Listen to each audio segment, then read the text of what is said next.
നമ്മുടെ മമ്മൂക്കയുടെ ഒരു പടങ്ങൾ മമ്മൂക്ക ചെയ്യുന്നു. ഒരിക്കലും നമുക്ക് യാതൊരു രീതിയിലും മമ്മൂക്കയുടെ യഥാർത്ഥ ഒരു ഇത് വരികയോ അല്ലെങ്കിൽ സ്വന്തം നാട്ടിലെ സ്ലാങ് ഒന്നും വരാതെ ചെയ്യുന്നില്ല. അത് ഭയങ്കരമായിട്ട് വാവ് എന്ന് പറയുന്ന ഒരു സാധനം എനിക്ക് കിട്ടി. അതിൽ സ്റ്റോറി എന്ന് പറയുന്നത് ചന്തുവിനെ നമ്മൾ കുറച്ച് നന്മയുള്ള ആളായിട്ട് ഇത് ഇത് ഇത് ശരിക്കും എന്ന് പറഞ്ഞു കഴിഞ്ഞാൽ അത് MT സാറിൻ്റെ എഴുത്തിൻ്റെ ശക്തിയാണ്. നമുക്ക് വേറെ രീതിയിൽ ഇനി ചിന്തിക്കാൻ പറ്റാത്ത രീതിയിലോട്ട് അതാക്കി. ഒരുപാട് പരീക്ഷണങ്ങൾ നമ്മൾ ഫേസ് ചെയ്യേണ്ടി വരും. ഒരു എൻഡിലെത്തുമ്പോഴായിരിക്കും നമുക്കത് സ്റ്റോപ്പ് ചെയ്യാൻ മതിയായി, ഇനി ഇത് നമുക്ക് പറഞ്ഞിട്ടില്ല എന്നുള്ളതൊക്കെ തോന്നുക. പക്ഷെ അവിടെ നിന്ന് ഒരു സ്റ്റെപ്പും കൂടി എടുക്കുമ്പോഴായിരിക്കും നമ്മുടെ ഇത് വരിക.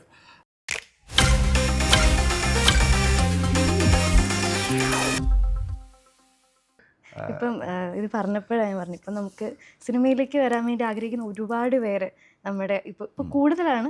എന്നാലും ഇപ്പം സാറിന് അവരോട് കൊടുക്കാനുള്ള ഒരു മെസ്സേജ് അല്ലെങ്കിൽ അങ്ങനെ മെസ്സേജായിട്ട് കൊടുക്കാൻ പറ്റിയിട്ടുള്ള ഒരാളാണോ ഞാൻ അറിയില്ല. പക്ഷേ എൻ്റെ അനുഭവത്തിൽ ഞാൻ പഠിച്ചത് കഴിഞ്ഞാൽ നമ്മളൊരു പാഷൻ അല്ലെങ്കിൽ നമുക്കൊരു ആഗ്രഹം ഉണ്ടെങ്കിൽ നമ്മൾ അതിൻ്റെ ഫോക്കസ് ചെയ്തിട്ട് പോയിട്ട് അപ്പോൾ ചിലപ്പോൾ നമുക്ക് ഒരുപാട് പരീക്ഷണങ്ങൾ നമ്മൾ ഫേസ് ചെയ്യേണ്ടി വരും.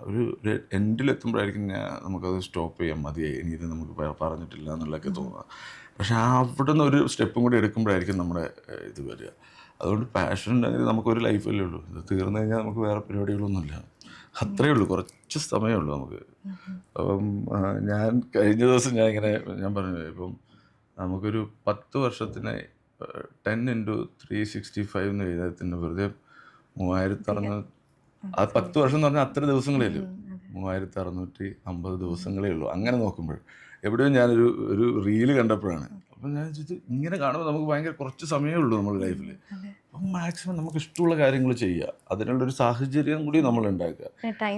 പിന്നെ ഈ ജോലിയൊക്കെ എടുത്ത് ജോലി കളഞ്ഞിട്ട് ഇതിലോട്ട് പോയിട്ട് പിന്നെ അങ്ങനെയൊക്കെ ചെയ്യുന്നവരോട് അതും സിറ്റുവേഷൻസും എല്ലാവരും നോക്കണം. ഇപ്പം എന്നെ സംബന്ധിച്ചിടത്തോളം എന്ന് പറഞ്ഞാൽ ഞാൻ ജോലി എടുത്തു, എന്നോട് പറ്റുന്നില്ല, ഞാൻ അതിൻ്റെ പുറകെ നടന്ന് ഓരോരോ ചെയ്യാത്ത പണികളില്ല, അങ്ങനെയൊക്കെ നടന്ന് വേറെ ബുദ്ധിമുട്ടുകളൊന്നും ഇല്ലാക്കാതെ മാക്സിമം ഇങ്ങനെ വന്നതാണ്. എന്നിട്ടും എനിക്ക് പറ്റാതെ വന്നപ്പോൾ ഞാൻ പുറത്തോട്ട് പോകാനുള്ള വിസ എടുക്കുന്നു, പോകാനുള്ള പ്ലാനൊക്കെ ചെയ്യുന്ന സമയത്ത് യാദൃശ്ചികമായിട്ടാണ് ജയരാജ് സാറിനെ കോട്ടയത്തുള്ള സൗഹൃദ ബന്ധത്തിൽ നിന്ന് കാണുകയും എനിക്ക് വീരം എന്ന് പറയുന്ന പടം കിട്ടുന്നത്.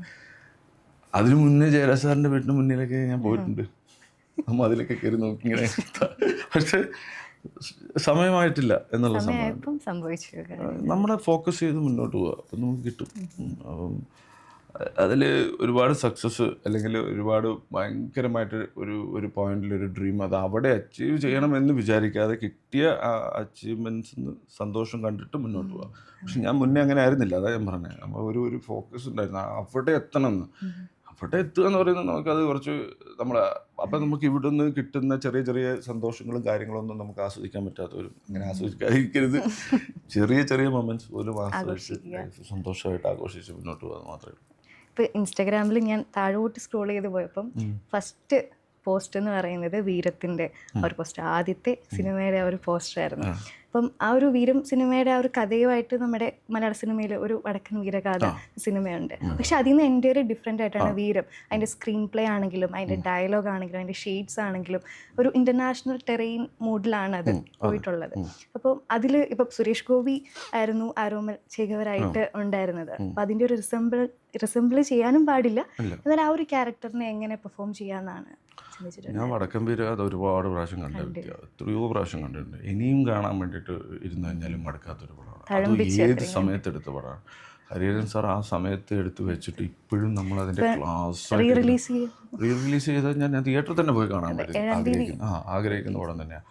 അപ്പോൾ അങ്ങനെ, പക്ഷേ അതിൽ സ്റ്റോറി എന്ന് പറയുന്നത് ചന്തുവിനെ നമ്മൾ കുറച്ച് നന്മയുള്ള ആളായിട്ട് ഇത് ശരിക്കും എന്ന് പറഞ്ഞു കഴിഞ്ഞാൽ അത് MT സാറിൻ്റെ എഴുത്തിൻ്റെ ശക്തിയാണ്. നമുക്ക് വേറെ രീതിയിൽ ഇനി ചിന്തിക്കാൻ പറ്റാത്ത രീതിയിലോട്ട് അതാക്കി. പക്ഷെ റിയൽ കഥയിൽ ശരിക്കും ചന്തു ചതിയനായിട്ടാണ് പറയുന്നത്. ശരിക്കും റിയൽ സ്റ്റോറിയിൽ റിയലിസത്തിൽ അതാണ് ശരിക്കും ജയരാജ് സാർ ഇതിൽ ഷേക്സ്പിയറിൻ്റെ മക്ബത്ത് എന്ന് പറയുന്ന സംഭവം, മക്ബത്തിൽ സംഭവിച്ച സെയിം സംഭവമാണ് ഇവിടെ സംഭവിച്ചിരിക്കുന്നത്. അതായത് കിങ്ങിൻ്റെ കൂടെയുള്ള ഒരു റൈറ്റ് ഹാൻഡ് ആയിട്ടുള്ള ഒരാൾ അവർ ചതിച്ചിട്ട് ആ ഒരു പൊസിഷന് വേണ്ടി ചതിക്കുന്ന സെയിം സാധനമാണ് ചന്തു ചതിച്ചിട്ട് ചന്തുവിന് ആ പൊസിഷനിൽ എത്താൻ വേണ്ടി പോകുന്നത്. അപ്പോൾ അങ്ങനെ ഒരു തോട്ട് ജയരാജ് സാറിന് വന്നിട്ട് അത് വീരം എന്ന് പറയുന്നത് രസങ്ങളുടെ നവരസങ്ങളുടെ ഇതിലാണ്, വീരരസത്തിലാണ് ഈ സംഭവം എടുക്കുന്നത്. പിന്നെ മാത്രമല്ല ആ ഷേക്സ്പിയറിയൻ ഡ്രാമ എങ്ങനെയാണോ ചെയ്തിരിക്കുന്നത്, ഒരു തിയേറ്റർ ഒരു മൂഡിലും ആണ് നമ്മുടെ ആക്ടേഴ്സ് അടക്കമുള്ള ആൾക്കാരും, പിന്നെ അതിൻ്റെ ഡയലോഗുകളും ഒക്കെ ഇപ്പൊ ഒരു ലാംഗ്വേജ് ഇപ്പൊ ഇംഗ്ലീഷിലാണെങ്കിലും ഹിന്ദിയിലാണെങ്കിലും പിന്നെ എനിക്ക് ആ ഒരു സ്റ്റൈലിലാണ് എഴുതിയിരിക്കുന്നത്. ആ എഴുതിയത് അങ്ങനെ തന്നെ നമ്മൾ പഠിച്ചിട്ട് തന്നെ നമ്മൾ പറയണം. നമുക്കത് കുറച്ചും കൂടി നമ്മുടേതായ രീതിയിലോട്ട് ആക്കാൻ പറ്റാത്ത രീതിയിലുള്ള സ്ലാങ്ങും അങ്ങനെയായിരുന്നു. തുളുവനാടൻ സ്ലാങ് തന്നെ അതിനൊരു പ്രത്യേക ഒരു ഇതുണ്ട്. അപ്പോൾ കണ്ണൂരായതുകൊണ്ട് എനിക്ക് കേൾക്കുമ്പോൾ മനസ്സിലാവുമെങ്കിലും പക്ഷെ നമ്മളത് പറഞ്ഞ് ആ വാക്ക് കറക്റ്റ് ചെയ്തിട്ടാണ് അത് മലയാളം കൂടി അങ്ങനെ ആയത്. പിന്നെ എൻ്റെ ഒരു ഏറ്റവും വലിയൊരു ലക്ക് എന്താ, അല്ലെങ്കിൽ ഏറ്റവും എന്നെ കൂടുതൽ എനിക്ക് സന്തോഷം നൽകിയെന്ന് വെച്ചാൽ അത് 3 ലാംഗ്വേജിലാണ് ആ പടം ജയരാജ് സാർ എടുത്തത്. 3 ലാംഗ്വേജ് ഡബിങ് അല്ല, മൂന്ന് ഒരേ സീൻ തന്നെ 3 പ്രാവശ്യമായിട്ടാണ് നമ്മൾ ഇംഗ്ലീഷിലും അഭിനയത്തിൽ മാറ്റം വരും എന്നുള്ളത് ഞാൻ അവിടുന്ന് മനസ്സിലാവുന്നു. അപ്പോൾ നമ്മൾ മലയാളി അല്ലെങ്കിൽ കേരളത്തിൽ നമ്മുടെ എടുക്കുമ്പോൾ നമ്മൾ ചെയ്യുന്ന കൈകളോ കാര്യങ്ങളോ ആയിരിക്കില്ല, നമ്മൾ കുറച്ചും കൂടി ഇംഗ്ലീഷിൻ്റെ വരുമ്പോൾ നമ്മൾ കുറച്ചും കൂടി സെറ്റിലായിട്ട് ചെയ്യും. ഹിന്ദി ആകുമ്പോൾ കുറച്ചും കൂടി വേറൊരു രീതിയിലോട്ട് വരും. അപ്പോൾ ഈ ഒരേ സീൻ തന്നെ 3 സ്റ്റൈലിൽ ഇങ്ങനെ ചെയ്യാന്ന് പറഞ്ഞു കഴിഞ്ഞാൽ എൻ്റെ എക്സ്പീരിയൻസ് ഭയങ്കരമായിട്ട് എനിക്ക് എക്സ്പീരിയൻസ് കിട്ടുന്ന സംഭവം ഭയങ്കരമാണ് ഫസ്റ്റ് പടത്തിൽ കിട്ടുന്നത്. അപ്പോൾ അത് കറക്റ്റായിട്ട് പറഞ്ഞു തരാൻ ഒരു മെൻറ്ററും അതിൻ്റെ കൂടെ ഉണ്ട്. ഒരു വലിയ ടീമാണ്. പുറത്തുനിന്ന് ഒരുപാട് പേര്, അലൻ പോപ്പൽട്ട് എന്ന് പറയുന്ന ഫൈറ്റ് മാസ്റ്റർ വരുന്നു, ട്രഫർ പ്രൗഡ് എന്ന് പറയുന്ന ഒരു മേക്കപ്പ് ആർട്ടിസ്റ്റ്, അദ്ദേഹം ഓസ്കാർ അവാർഡ് കിട്ടിയിട്ടുള്ളതാണ്. അങ്ങനെ കുറേ പുറത്തുനിന്നുള്ളവരും എല്ലാം ഉള്ള ഒരു വലിയൊരു പടത്തിൻ്റെ ഒരു ഭാഗമായി. പക്ഷേ ആ പടം ഇവിടെ അത്രയും ഭയങ്കരമായി സക്സസ് ആയിട്ടില്ല എന്നുള്ളത് അറിയാൻ വെച്ചാൽ ആൾക്കാരിൽ ഇങ്ങനെ എത്തിയിട്ടില്ല. പിന്നെ അങ്ങനെ പക്ഷെ ഇതിൻ്റെ ഒരുപാട് ആരാധകർ എനിക്കറിയാം. ഇപ്പോഴും എന്നെ വിളിച്ചിട്ട് ഇതിനെക്കുറിച്ച് സംസാരിക്കുന്ന ദ ബെസ്റ്റായിട്ട് പറയുന്നവരുണ്ട് എൻ്റെ അടുത്ത് ആ വീരത്തിലെ ഇതൊക്കെ. അപ്പം ഞാൻ ഭയങ്കര കൗതുകമാണ് അത് കേൾക്കുമ്പോൾ. കാരണം അവരെന്തുകൊണ്ടാണ് അങ്ങനെ എടുക്കുന്നത്, എന്താണ് അവരുടെ ഇത്, ഞാൻ കുറേയും കൂടി അവരുടെ അടുത്ത് സംസാരിക്കും അതറിയാൻ വേണ്ടിയിട്ട്. അങ്ങനെ ഒരു എക്സ്പീരിയൻസ് ആണ് ആദ്യത്തെ പടത്തിൽ സാറിൻ്റെ അടുത്ത് കിട്ടിയത്. ആദ്യത്തെ പടം തന്നെ അത് ഭയങ്കര ഭാഗ്യല്ലേ ഇങ്ങനെ ഒരു സംഭവം കിട്ടുക എന്ന് പറഞ്ഞു കഴിഞ്ഞാൽ. അതും വലിയൊരു ലെജൻഡായിട്ടുള്ള സാറിൻ്റെ കൂടെ 3 പടം ചെയ്തു. ഇപ്പോൾ ഇനി വരാൻ പോകുന്നത് പെരുങ്കളിയാട്ടം എന്ന് പറയുന്ന മൂവി ഇനി വരാൻ പോകുന്നത് ഞാൻ സുരേഷ് ഏട്ടൻ്റെ കൂടെയാണ് നമ്മൾ ചെയ്തിരിക്കുന്നത്. സെക്കൻഡ് പാർട്ടല്ല, കളിയാട്ടത്തിൻ്റെ ആ ഒരു അറ്റ്മോസ്ഫിയറും ആ ഒരു മൂഡും എല്ലാം ക്രിയേറ്റ് ചെയ്തുകൊണ്ട് പുതിയ വേറൊരു കഥ ഇതും കേട്ട് അതിലിങ്ങനെ ഭയങ്കര വില്ലൻ പരിപാടികൾ അങ്ങനത്തെ ഒന്നല്ല, ഒരു ആയിട്ടുള്ള ഒരു ക്യാരക്ടർ വേഷം പരിപാടിയാണ്. ഇനി അത് പറയുന്നത് ഇനി അതിന് വേണ്ടിയിട്ടുള്ള വെയിറ്റിംഗ് ആണ് ആ പടം എങ്ങനെ വരുന്നു എന്നുള്ളത് കാണാൻ വേണ്ടിയിട്ട്. ഇപ്പോൾ സാറിൻ്റെ കരിയർ എടുത്ത് നോക്കുകയാണെങ്കിൽ ഇപ്പോൾ ബിഗ് ക്യാൻവാസിൽ ചെയ്തേക്കുന്ന പടങ്ങളാണ്. ഇപ്പം വീരമാണെങ്കിലും ഇപ്പം ARM, കൽക്കി, കുറുപ്പ്, കുമാരി എല്ലാം ഒരു ബിഗ് ക്യാൻവാസിൽ ചെയ്തേക്കുന്നതാണ്. അതുപോലെ റെട്രോ കാലഘട്ടത്തിന് ഇത് ചെയ്യുന്നതാണ്. ഇപ്പോൾ ഒരു പീരിയോഡിക് കാലഘട്ടത്തിൻ്റെ ഒരു ടൈപ്പാണ്. ഇപ്പോൾ ചിന്തിച്ചിട്ടുണ്ടോ എനിക്ക് എന്തുകൊണ്ടാണ് ഈ റെട്രോ കാലഘട്ടത്തിലുള്ള ഒരു സിനിമകൾ വരുന്നത് എന്ന് ചിന്തിച്ചിട്ടുണ്ടോ? ഞാനിപ്പോൾ എൻ്റെ ബ്രദറുണ്ട് എൻ്റെ കൂടെ എപ്പോഴും ഉള്ള എന്നെ സപ്പോർട്ട് ചെയ്യുന്ന, ചെറുപ്പം മുതൽ എന്നെ സപ്പോർട്ട് ചെയ്യുന്ന രാഹുൽ എന്ന് പറഞ്ഞിട്ട് എൻ്റെ ബ്രദറുണ്ട്. അപ്പോൾ അവനോട് ഞങ്ങളിത് സംസാരിക്കും. ഞങ്ങൾ ആദ്യം സംസാരിച്ചത് എന്താ പറയുക, ഈ പറഞ്ഞ പോലെ ആദ്യത്തെ സിനിമകൾ നോക്കിയോ 2 വേർഡ് 3 വേർഡിലുള്ള ഒരു സിനിമകൾ മാത്രമായിരുന്നു എനിക്ക് കിട്ടിയിട്ടുള്ളത്. എല്ലാം വീരം, രണം, കൽക്കി, എല്ലാ സംഭവങ്ങളും അത് ബ്രേക്ക് ആയത് ഈ ഇടയാണ് ബ്രേക്ക് ആയത്. ഇതെന്ത് ബ്രേക്ക് ആവാത്തെന്ന് once upon a time in കൊച്ചിയൊക്കെ വന്ന സമയത്താണ് ഇതായത്. അപ്പോൾ നാദൃഷിക്കയുടെ ഒക്കെ കോള് വരുമ്പോൾ ഞാൻ കണ്ണടച്ച് ഞാൻ ഓക്കെ പറയാം. കാരണം വെച്ചാൽ എനിക്ക് ഈ ഒരു ഇത് നമ്മുടെ ഇങ്ങനെ ചിന്തയിലുണ്ട്. പിന്നെ എല്ലാം അങ്ങനെയുള്ള കഥാപാത്രമാണ് കിട്ടുന്നത്. എനിക്കിപ്പോൾ പല രീതിയിലും ചെയ്യാൻ ആഗ്രഹം ഉണ്ടാവും. നമ്മൾ എന്തായാലും ഇറങ്ങി തിരിച്ചു. അപ്പോൾ മാക്സിമം നമുക്ക് പറ്റുന്ന സമയം വരെ നമ്മൾ മാക്സിമം കിട്ടുന്ന കഥാപാത്രങ്ങൾ നല്ല രീതിയിൽ ചെയ്യുക എന്നുള്ളൊരു സംഭവമുണ്ട്. അത് പറ്റുന്നിടത്തോളം പോവാം. ഭയങ്കര ഇത് ചെയ്തില്ലെങ്കിൽ ഇത് വിഷമം വന്ന് ഇരിക്കുക അങ്ങനെയല്ല പറയുന്നത്. പക്ഷെ മാക്സിമം കിട്ടുന്നത് ചെയ്യാൻ വേണ്ടിയിട്ടുണ്ട്. അങ്ങനെ വൺസ് അപ്പോൺ എ ടൈം നാദിഷ്കയുടെ കൂടെയൊക്കെ എന്ന് പറഞ്ഞു കഴിഞ്ഞാൽ അവരുടെ വേറൊരു സ്റ്റൈൽ ഓഫ് മേക്കിംഗ് ആണ്. സ്പോട്ടിലൊക്കെയാണ് ഒരുപാട് കാര്യങ്ങൾ ചേഞ്ച് ചെയ്യുകയൊക്കെ. പിന്നെ നമ്മൾ പഠിച്ചു വെച്ച ചിലപ്പോൾ ഡയലോഗ്സ് അല്ലെങ്കിൽ സിറ്റുവേഷനൊക്കെ നമ്മൾ ചെയ്തുകൊണ്ടിരിക്കുന്ന സമയത്ത് എടാ ഇത് അങ്ങനെയല്ല, ഇത് ഇവിടുന്ന് മാറ്റിയിട്ട് ഇത് ഇങ്ങനെയൊക്കെ പറഞ്ഞാൽ എങ്ങനെ ഉണ്ടാവും ഒന്നും നിങ്ങൾ പറയും. അപ്പോൾ അങ്ങനെ ഒരു സാധനം അത് ഭയങ്കര എക്സ്പീരിയൻസ് ആണ്. അങ്ങനെ കിട്ടി. പിന്നെ അതേപോലെ ഇപ്പം പ്രാവിൻകൂട് ആയാലും എല്ലാം അങ്ങനെയുള്ളൊരു സംഭവം വന്നു. പ്രാവിൻകൂട് ചെയ്യുമ്പോഴും എനിക്ക് ഭയങ്കര ആഗ്രഹം എന്ന് പറഞ്ഞു കഴിഞ്ഞാൽ ഈ താടി എടുത്തപ്പോഴും എനിക്ക് ഇത് എങ്ങനെയെങ്കിലും ഒരു ക്യാരക്ടറിന് വേണ്ടിയിട്ട് മാറുക എന്നുള്ളൊരു സംഭവം ഉണ്ടായിരുന്നു. അല്ലെങ്കിൽ നമ്മൾ ആ താടിനെ ഒരു ക്യാരക്ടറായിട്ട് കാണാനല്ലാതെ നമ്മൾ ചെയ്യുന്നതിൽ ഓക്കെ ഫൈൻ, നമ്മുടെ ശരീരത്തിലെ എല്ലാ സംഭവങ്ങളും നമുക്ക് ക്യാരക്ടറായിട്ട്, അത് ആ ഒരു സ്വഭാവം, ക്യാരക്ടറിന് ആ സ്വഭാവം ആവശ്യമാണെങ്കിൽ നമ്മൾ അതിന് വേണ്ടിയിട്ട് മൊത്തത്തിലൊരു ചേഞ്ചസ് അത് ചെയ്യാൻ എനിക്ക്. അപ്പോൾ ത്രൂ ഔട്ട് ഇതേപോലെ ജിമ്മിൽ എപ്പോഴും പോയിട്ട് ഭയങ്കര പെർഫെക്റ്റ് ബോഡി കീപ്പ് ചെയ്ത് അങ്ങനെയുള്ള ഒരാളല്ല ഞാൻ. അതിൻ്റെ ഇടയിൽ എല്ലാം ഇതിലോട്ടും ഫ്ലെക്സിബിൾ ആവാൻ പറ്റുന്ന രീതിയിലുള്ള ഒരു ന്യൂട്രൽ ഇങ്ങനെ പോകാനാണ് ആഗ്രഹം. ഇപ്പോൾ സാറിൻ്റെ സിനിമകളൊക്കെ കണ്ടപ്പോൾ അതിൽ ഡയലോഗ് ഡെലിവറി എനിക്ക് ഭയങ്കരമായിട്ട് സ്ട്രൈക്ക് ചെയ്ത്. കാരണം ഇപ്പോൾ കൽക്കിയിലാണെങ്കിലും അതുപോലെ തന്നെ കുറുപ്പിലെ ഒരു ഡയലോഗൊക്കെ ഭയങ്കര ഫേമസ് ആയിട്ടുള്ള ഡയലോഗൊക്കെയാണ്. അപ്പോൾ ആ ഒരു ഡയലോഗ് ഡെലിവറിയിൽ ശ്രദ്ധിക്കുന്ന കാര്യങ്ങൾ എന്തൊക്കെയാണ്? അതിന് എന്നെ ഏറ്റവും കൂടുതൽ എപ്പോഴും ആശ്ചര്യപ്പെടുത്തിയിരിക്കുന്നത് നമ്മുടെ മമ്മൂക്കയുടെ ഓരോ പടങ്ങളും മമ്മൂക്ക ചെയ്യുന്നു. ഒരിക്കലും നമുക്ക് യാതൊരു രീതിയിലും മമ്മൂക്കയുടെ യഥാർത്ഥ ഒരു ഇത് വരികയോ അല്ലെങ്കിൽ സ്വന്തം നാട്ടിലെ സ്ലാങ് ഒന്നും വരാതെ ചെയ്യുന്നില്ല. അത് ഭയങ്കരമായിട്ട് വാവ് എന്ന് പറയുന്ന ഒരു സാധനം എനിക്ക് കിട്ടിയിരുന്നു. അപ്പം അതെങ്ങനെയാണ് ചെയ്യുന്ന പ്രോസസ്സ് എനിക്കറിയില്ല. പക്ഷേ ഞാൻ എന്ത് ചെയ്യുന്നു പറഞ്ഞു കഴിഞ്ഞാൽ ഇപ്പം തുളുവനാടൻ ചെയ്യുന്ന പറഞ്ഞു. അപ്പോൾ വടകര ഭാഗത്താണ് ഇതൊക്കെ ഉണ്ടാവുക. അപ്പോൾ ഇതെങ്ങനെയായിരുന്നു സംസാരിച്ചതെന്ന് അറിയാൻ വേണ്ടി അവിടുത്തെ ഒരു പഴയ ആൾക്കാരിൽ നമ്മളൊരു യാത്ര ചെയ്ത സമയത്ത് ഇങ്ങനെ സംസാരിക്കുമ്പം അവരിങ്ങനെ പറഞ്ഞു തരും. അതുപോലെ തുപ്പൻ തമ്പുരാൻ എന്ന് പറയുന്ന ഇത് ചെയ്ത സമയത്ത് അങ്ങനെ ഈ ഉള്ളവർ ആ സമയത്ത് സംസാരിച്ചതും. പിന്നെ എനിക്കറിയാം എൻ്റെ ജീവിതത്തിൽ ഞാൻ കണ്ടിട്ടുള്ള ഏജ് ആയിട്ടുള്ള ആൾക്കാർ, എൻ്റെ നാട്ടിലുള്ള ആൾക്കാർ, അവരൊക്കെ ഞാൻ കണ്ടിട്ടുള്ള എവിടെയോ എൻ്റെ മെമ്മറീസിലൊക്കെ ഇതുണ്ട്. അപ്പോൾ ഇത് ഞാൻ ചെയ്യുന്ന സമയത്തൊക്കെ ഇതറിയാതെ ആ സമയത്ത് വരും.